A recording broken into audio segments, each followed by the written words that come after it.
하나님의 말씀은 누가복음 7장 18절에서 23절 말씀입니다. 누가복음 7장 18절에서 23절 말씀입니다. 제가 가진 성경으로 신약 성경 101면입니다. 오늘 말씀은 누가복음 7장 18절에서 23절 말씀입니다.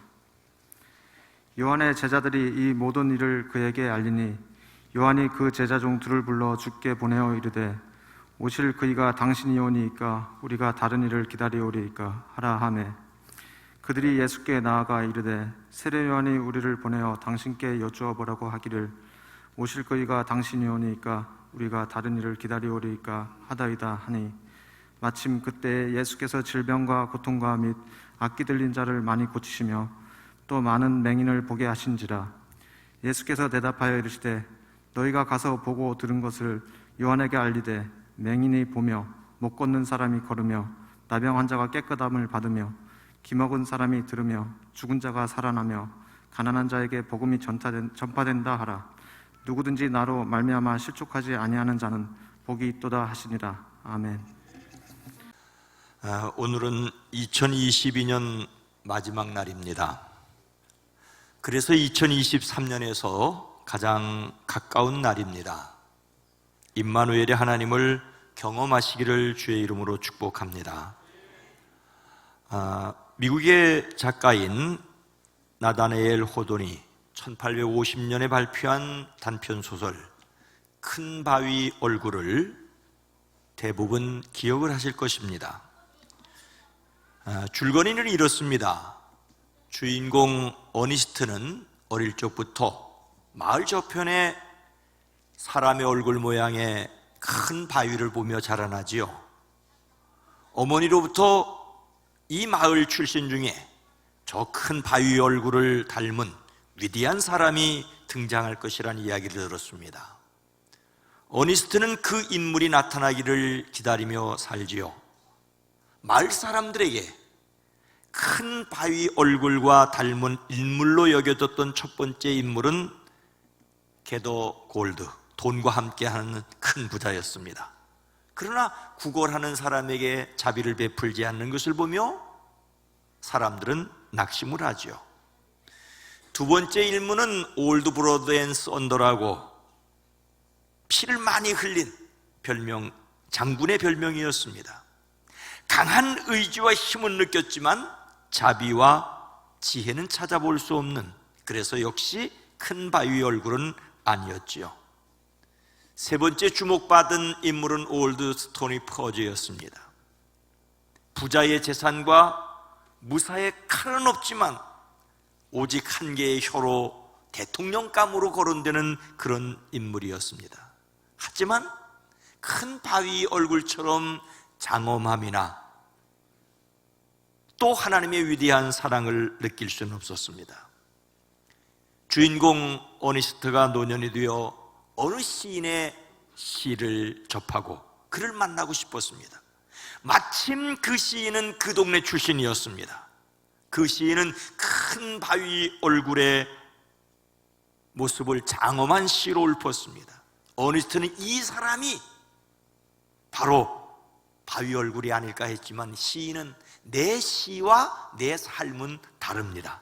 저는 절대로 아닙니다라고 이야기를 하죠. 마침 설교자가 된 어니스트가 동네 사람들 앞에서 말하고 있을 때 해가 지고 있었습니다. 뉘엿뉘엿 넘어가는 황금빛 속에서 큰 바위 얼굴이 뚜렷하게 드러났을 때 사람들은 바로 설교자인 어니스트가 큰 바위 얼굴이라는 것을 알게 됩니다.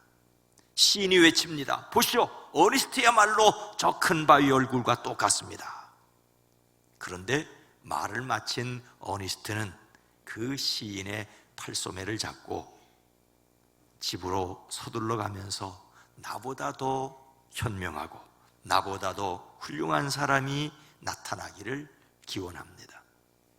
소설 속에서 어니스트는 큰 바위 얼굴을 보면서 큰 바위 얼굴을 닮아갑니다. 사람은 그가 바라보고 생각하는 것을 담습니다. 성경은 믿음의 주요 또 온전하게 하시는 이인 예수를 바라보자라고 했습니다. 그러면 여러분은 낙심하여 지치는 일이 없을 것입니다라고 말하고 있습니다. 하나님께서 예수 믿는 우리를 부르신 것은 예수님의 모습을 닮도록 하셨다라고 로마서 8장은 말하고 있습니다. 하나님께서 이미 정하신 사람들을 부르시고 부르신 사람들을 의롭게 하시고 의롭게 한 사람들을 영화롭게 하심으로써 예수님을 닮아가도록 하기를 원하셨다라고 말씀하고 있습니다. 그래서 우리는 예수님을 닮는 일에 관심을 가져야 합니다. 근데 우리가 과연 어떻게 예수님을 닮을 수 있을까요? 신약성경 베드로후서 1장 4절은 이렇게 말씀하십니다. 이로써, 함께 읽습니다. 시작. 이로써 그 보배롭고 지극히 큰 약속을 우리에게 주사 이 약속으로 말미암아 너희가 정욕 때문에 세상에서 썩어질 것을 피하여 신성한 성품에 참여하는 자가 되게 하려 하셨느니라. 베드로후서 1장 4절 말씀. 먼저 너희가 정욕 때문에 세상에서 썩어질 것을 피하여 너희가 신성한 성품에 참여하는 자가 되게 하려 하셨느니라고 말씀하고 있습니다. 우리가 예수님의 성품을 닮으려면 의지를 가져야 합니다.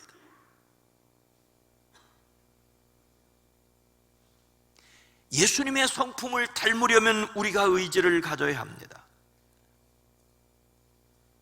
생각이 없으면 세상의 물결에 떠내려갈 수밖에 없습니다. 하나님보다 높고자 하는 교만, 부정한 성적 욕망, 물질적인 욕심, 다른 사람의 것을 탐하는 등등 욕망에 충동해서 구원받은 그리스도인들조차도 자기도 모르는 사이에 떠밀려 갈 수밖에 없으니 예수님을 닮으려고 하는 신성한 성품에 참여하려고 하는 의지를 가지시기를 주의 이름으로 축복합니다. 그런데 우리가 어떻게 그런 의지를 가질 수 있겠습니까? 여러분 주의하십시오. 누군가를 닮기 위해서 의지를 가지고 철저하게 준비해야 된다? 그 이야기는 이 교회 예배당에 아니라도 어느 곳에서나 자기 개발에 대한 이야기로 들을 수 있습니다. 그래서 기억하십시오. 오늘 말씀은 세상에서 썩어질 것을 피하여 신성한 성품에 참여하는 자가 되게 하려는 것을, 그 보배롭고 지극히 큰 약속을 우리에게 주사 이 약속으로 말미암아라고 말씀하고 있습니다. 우리가 예수님의 성품을 닮으려면 은혜를 믿어야 합니다. 우리가 의지를 가져야 되지만은 은혜를 힘입어야 됩니다. 우리의 의지는 은혜를 믿음으로 말미암아 그 은혜를 드러내고자 하는 열망입니다. 하나님께서 예수님을 믿는 사람들에게 그 보배롭고 지극히 큰 약속을 주셨습니다. 그의 신기한 능력으로 생명과 경건에 속한 모든 것을 주셨다라고 말하고 있습니다. 오늘 말씀은 예수님의 십자가로 용서받고 부활로 생명을 얻은 구원을 넘어서 그리스도 예수의 재림 때에 새하늘과 새 땅을 바라보고 참여하게 하셨다라고 말씀하고 있습니다. 그 소망 때문에 내일에 대한 소망 정도도 아니고 1년 후에 10년 후에도 아니고 영원한 소망을 가졌기에 영원을 바라보며 자신을 다독여갈 수 있는 것이 그리스도인의 삶입니다. 그리스도께서 새 하늘과 새 땅에 대한 약속을 주셨기 때문에 그 약속을 힘입고 성도들이 하나님의 성품에 참여할 수 있습니다. 하나님의 은혜를 믿음으로 사람으로서 의지를 다질 수 있습니다. 하나님께서 예수님 안에서 자녀로 삼으신 은혜를 믿으십시오. 그래서 하나님의 자녀답게 살아가기를 결심하는 성도들이 되어지기를 주의 이름으로 축복합니다. 우리의 걸음은 2023년도에도 계속되어야 합니다. 예수님을 닮는 성품 1월의 주제는 과단성입니다. 일반적으로 과단성이라는 말은 잘 쓰질 않는데, 과단성이라는 말의 의미는 딱 잘라서 결정하는 성질을 말합니다. 딱 잘라서 결정하는 성질. 예수님을 닮는 성품으로서 과단성은 하나님의 뜻과 방법에 근거하여 어려운 결정을 내리는 능력입니다. 어려운 결정을 내리는 능력은 모든 사람들에게 다 필요합니다. 그런 능력을 가지려고 합니다. 그런데 그리스도인들은 하나님의 뜻과 방법에 근거하여야 합니다. 그 일을 위해서 우리도 역시 정확한 사실, 지혜로운 조언, 명확한 목표에 근거하여 옳은 일을 하기로 선택하는 것입니다. 정확한 사실을 파악해야 합니다. 지혜로운 조언을 들어야 합니다. 명확한 목표를 세워야 합니다. 그렇게 해서 옳은 일을 하기로, 하나님께서 옳다고 하시는 일을 선택해야 합니다. 먼저 하나님의 뜻을 기억하십시오. 과단성을 깊이 생각할 수 있게 하는 10개의 소주제들이 있습니다. 역시 하나님의 능력으로. 따라합시다. 하나님의 능력으로. 다시 한번 하나님의 능력으로. 하나님께서 주시는 능력 안에서입니다. 정확한 정보를 수집한다, 옳은 일을 하기로 헌신한다, 지혜롭게 선택한다, 두 마음을 품지 않는다, 계속 나아간다, 뒤돌아보지 않는다, 말한 대로 한다, 옳은 결정을 내리고 그것을 고수한다, 마음을 정하기 전에 다양한 관점을 살펴본다, 주위의 압력에 굴복하지 않는다. 10개의 소주제를 3일씩 복음서의 말씀과 구약의 말씀과 서신서의 말씀으로 계속해서 거듭해서 살펴볼 것입니다. 여러분이 주제에 대한 관심을 가지고 함께 소주제를 묵상해 갈 수 있기를 원합니다. 과단성의 상징 동물은 오소리입니다. 오소리, 의지가 강한 동물로 소개되었습니다. 어려움에 직면하면 피할 것인지 바로 결정하고 그 결정을 전력 다해 행동으로 옮깁니다. 과단성은 정확하게 판단하는 것을 근거로 전심전력하는 것입니다. 2023년을 과단성 있게 시작하고 살아갈 수 있기를 주의 이름으로 축복합니다. 2022년을 보내고 2023년을 맞으며 드리는 예배에서 함께 읽는 과단성의 첫 번째 소주제는 정확한 정보를 수집한다라는 복음서 말씀입니다. 정확한 내용을 모르면서 무조건 열심을 내는 것처럼 위험한 것도 없습니다. 반대 방향으로 열심히 달려간다면 달려간 것만큼 손해가 아니겠습니까? 열심을 내기 전에 열심의 방향을 정해야 합니다. 올바른 방향을 정하고 열심을 내는 것이 중요합니다. 그래서 돌다리도 두드려 보는 것이 필요합니다. 오늘 말씀은 세례자 요한이 자기 제자를 예수님께 보내서 여쭙는 내용입니다. 이때 요한은 헤롯을 비난하다가, 왕을 비난하다가 감옥에 갇혔습니다. 예수님은 사람들의 병을 고쳐주시고 그들을 섬기고 계셨습니다. 가버나움에 주둔하고 있는 로마 백부장의 죽어가는 종을 살려주셨습니다. 나인성 홀 어머니의 아들을 살려주었습니다. 예수님의 이야기가 온 유다와 그 주변의 모든 지역에 퍼졌습니다. 세례자 요한은 비록 감옥에 갇혀 있었지만 그 제자들을 통하여 예수님에 관한 이야기를 듣고 있었습니다. 세례 요한은 그 제자들 둘을 예수님께 보내어 무엇을 여쭈어보게 하였습니까? 함께 읽습니다. 시작.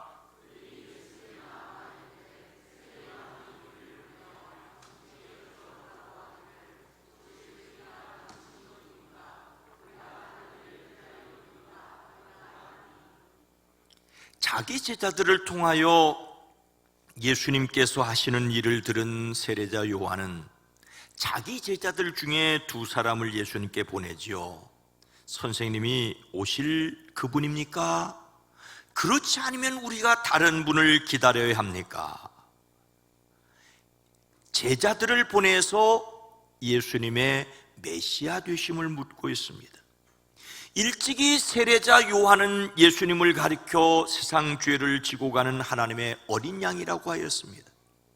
예수님께 성령이 비둘기같이 임하는 것을 보았습니다. 그런데 난데없이 혹시 당신이 오실 그분입니까? 라고 묻는 것은 그렇다 치더라도, 혹은 우리가 다른 사람을 기다려야 할까야? 라고 묻는 것은 문제가 심각합니다.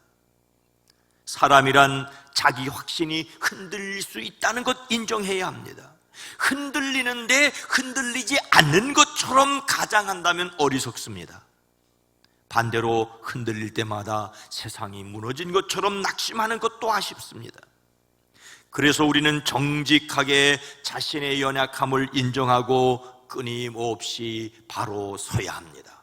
주의 능력으로 의심을 넘어 확신으로 나아가는 사람들이 되어지기를 주의 이름으로 축복합니다.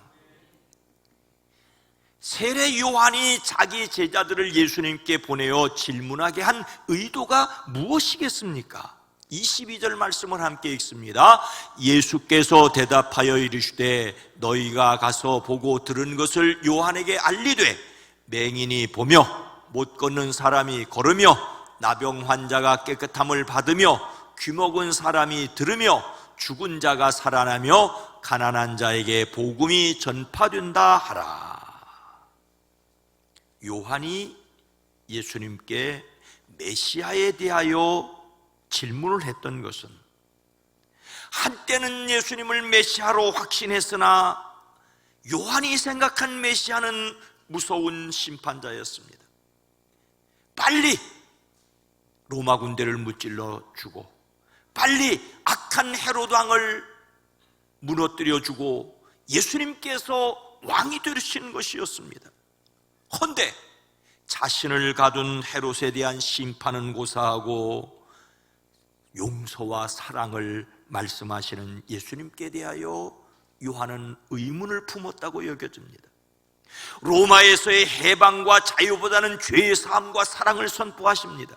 그래서 요한이 생각이 흔들렸습니다. 그래도 요한이 잘한 일은 제자들을 보내 여쭙게 했다라고 하는 것입니다. 세례 요한의 제자들이 왔을 때 예수님께서는 질병과 고통과 악령으로 시달리는 사람들을 고쳐주고 계셨습니다. 예수님의 대답은 간단명료합니다. 너희가 보고 들은 것을 가서 요한에게 알려라. 선지자 이사야가 한 그대로 내가 행동하고 있다라고 예수님은 그들에게 말씀해 주셨습니다. 그런데 여기에서 요한이 자기 제자들을 예수님께 보낸 이유를 다만 확신이 흔들렸기 때문만이 아니라 바로 요한 자신의 제자들을 위한 배려라고 볼 수 있습니다. 자기 제자들이 예수님이 누구신지를 분명하게 알고 따르기를 바랬습니다. 예수님의 12제자 가운데 요한의 제자였던 사람이 있다는 것을 여러분은 잘 아실 것입니다. 바로 안드레입니다. 베드로의 동생 안드레가 세례 요한의 제자였다가 예수님의 제자가 된 사람입니다. 의심을 넘어 확신으로 나가기 위해서 우리는 확인해야 합니다. 가장 좋은 방법은 듣고 보는 것이지요. 경험하는 것이지요. 물론 사람이 자기 눈으로 보고 듣고 심지어 경험한 것도 항상 바른 것은 아닐 수 있지만 그래도 확인해야 합니다. 자신의 신앙을 말씀으로 확인하십시오. 말씀의 사실에서 새롭게 시작하는 사람들이 되어지기를 주의 이름으로 축복합니다. 오늘 자신의 믿음에서 반드시 확인해야 할 것은 무엇인지를 점검해 보아야 합니다. 누구든지 나로 말미암아 실족하지 아니하는 자는 복이 있도다라고 하십니다. 요한은 자신의 제자를 예수님께 보냈고 예수님은 요한의 제자들에게 보고 들은 것을 가서 말하라고 하면서 나에게 걸려 넘어지지 않는 사람이 복이 있다라고 말합니다. 지금 감옥에 갇힌 요한은 예수님에게 걸려 넘어지고 있다라고 볼 수 있습니다. 요한이나 이스라엘 사람들이 생각했던 메시아는 당장 눈에 보이는 불의를 척결하고 죄인을 심판하고 고난받는 의인을 고통에서 건져내는 분이었습니다. 예수님이 이렇게 하시지 않는다고 의심했던 것이 그들에게는 걸림돌이었습니다. 우리는 자기 생각을 접고 하나님의 뜻을 구해야 합니다. 자기의 생각을 확고부동하게 갖는 것은 중요하지만은 하나님의 뜻에 어긋나는 것을 고집하는 것은 어리석은 일입니다. 과단성을 위하여, 결정을 위하여 정확한 정보를 수집하십시오.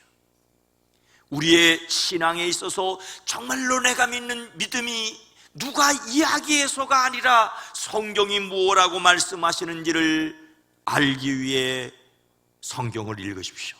성경을 들으십시오. 성경을 살아내십시오. 하나님의 선하시고 기뻐하시며 온전하신 뜻이 무엇인지를 분별하십시오. 하나님의 사랑 안에서, 하나님의 말씀 안에서 흔들리지 않는 사람들이 되어지기를 주의 이름으로 축복합니다. 사랑하는 성도 여러분, 2022년 한 해 수고하셨습니다. 그리고 이제 2023년을 계속해서 달려가십시다.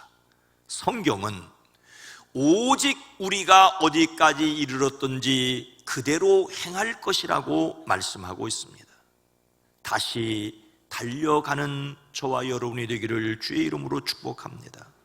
다시 뜨겁게 불일듯 하게 하는 신앙의 사람들이 되어지기를 주의 이름으로 축복합니다. 이 시간 잠깐 함께 기도했으면 좋겠습니다. 주여, 예수님의 성품을 담게 하옵소서. 내가 예수님을 더욱 닮기를 원합니다. 또한 우리 교회가 이 지역사회 속에서 하나님의 나라를 이루는 데 쓰임받게 하옵소서. 이 세상이 성령의 외침에 순종하게 하옵소서. 우리 함께 주여 한번 하고 함께 통성으로 잠깐 기도하겠습니다. 주여! 성령 하나님 도와주시고 역사하여 주시옵기를 원합니다. 우리의 아버지 하나님의 생각이 주님 앞에 고정되기를 원합니다. 주님의 성품 담기를 원합니다. 주의 말씀이 능력이 되는 것을 경험하기를 원합니다. 예수님께 우리의 시선을 고정하고 하나님의 말씀을 들으며 우리가 하나님의 말씀에 따라 살아갈 수 있는 우리의 사람이 될 수 있도록 인도하여 주시옵소서. 이제 2023년도를 바라보며 살아갈 때에 2023년도에 말씀을 따라 우리가 더욱더 주님을 담기를 원합니다. 신의 성품에 성자의 공자 단을 수 있도록 하나님 같이 하여 주시옵기를 원합니다. 성령 하나님 도와주시옵기를 원합니다. 역사하여 주시옵기를 원합니다. 우리 교회가 아버지는 하나님 나라를 이루는 데 쓰임받게 허락하여 주시옵소서. 한국교회가 이 대한민국 안에서 예수 그리스도의 나라를 이루어가는데 쓰임받게 하나님 허락하여 주시옵기를 원합니다. 오 주여, 이 세상이 어둠이 가득 찼다고 탄식할 것이 아니라 이 세상의 아버지 하나님의 빛을 드러낼 수 있도록 하나님 같이 하여 주시옵기를 원합니다. 2023년도를 시작하는 성도들의 마음속에 하나님의 능력이 더욱더 넘칠 수 있도록 하나님 같이 하여 주시옵기를 원합니다. 성령 하나님 도와주시옵기를 원합니다. 성령 하나님 역사하여 주시옵소서. 성령의 외침에 순종하는 세상이 되어질 수 있도록 하나님 같이 하여 주시옵기를 원합니다. 주여 도와주시옵소서. 주여 역사하여 주시옵소서. 주여 우리를 사용하여 주시옵소서. 주의 이름이 존귀하게 하시고 주의 이름이 능력 있게 하시고 주의 이름이 권세 있게 허락하여 주시옵소서. 거룩하고 자비로우신 아버지 하나님, 우리가 얼마나 연약하고 어리석은지를 고백합니다. 조금만 관심을 다른 데로 돌리면 그 관심에 따라 우리의 삶이 피폐해질 수도 있습니다. 주님, 예수님을 생각하고 예수님을 닮아가는 일에 우리의 눈을 떼지 않게 하옵소서. 우리 북수원교회를 통하여 이 지역에 하나님 나라를 확장해 가게 하옵소서. 한국교회를 통하여 이 대한민국과 세계 도처에 하나님의 나라를 확장해 갈 수 있게 하옵소서. 다시 한국교회가 하나님께 쓰임받게 하시고 이 시대와 민족 앞에서 빛과 소금이 되어지게 하옵소서. 이 일을 위해서 우리 한 사람 한 사람이 예수님을 닮아가려는 의지를 가지게 하시되 더욱더 은혜를 확신케 하옵소서. 이 세상이 하나님의 성령의 외침에 순종하게 하옵소서. 예수님의 이름으로 간절히 기도드리옵나이다. 아멘.